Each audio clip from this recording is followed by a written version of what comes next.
današnje odluke Visokog upravnog suda, pa ću za početak kratko podsjetiti na kronologiju i recimo tako najvažnije činjenice.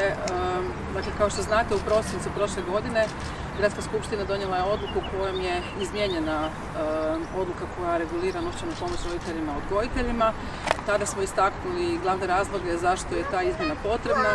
Prije svega, kao jedna demografska mjera, ono što statistike pokazuje da od 2016. kada je uvedena do 2020.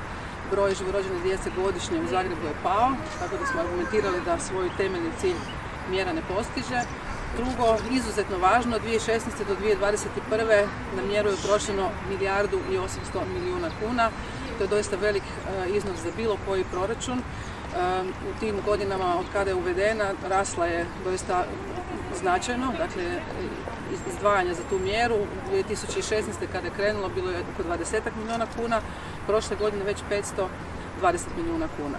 No ono što je možda i najvažnije iz naše perspektive, to je mjera koja je doista donijela i niz štetnih posljedica za same korisnike iz naše perspektive, s obzirom da onemogućava korisnicima da se zapošljavaju. Korisnici su oko 90% žene i to na vrlo dugi period, dakle 15 godina, i istovremeno onemogućava upis djece u vrtić. Oko toga je, smatram da u posljednjih mjeseci bilo dosta rasprave i zapravo i puno slaganja, da su to mjere koje iz naše perspektive, dakle elementi te mjere koji su doista i upitni iz perspektive ustavnih vrijednosti.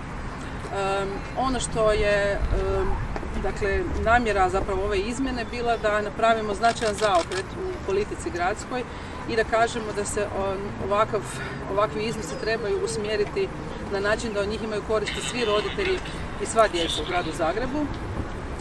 I to je u principu glavni smjer koji smo ovim izmjenama htjeli postići. Ono što se danas dogodilo, dakle, je odluka suda ne o meritumu, dakle ne o ovim argumentima, nego o obustavi izvršenja. To znači da, sjećate se, dakle, mjeru smo donijeli u prosincu, ona je imala 5 mjeseci odgodu i trebala je stupiti na snagu s 1. svibnjem, odnosno sljedeći tjedan, u ponedjeljak. Oni njeni elementi koji su manje povoljni ili nepovoljni za korisnike, a pozitivni elementi mjere, prije svega pravo zapošljavanja, stupilo je na snagu odmah.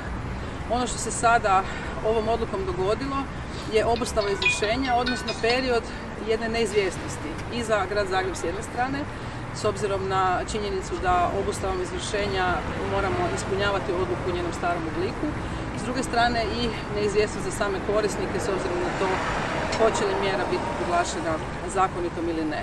U tom smislu nama je žao da sud danas nije donio odluku o tome je li ona zakonita. Mi smatramo da jest, smatramo da bi bilo dobro što prije znati odluku suda, jer ćemo na taj način onda moći svi dalje i zapravo usmjeravati dalje aktivnosti i grada Zagreba s jedne strane, a i samih korisnika s druge.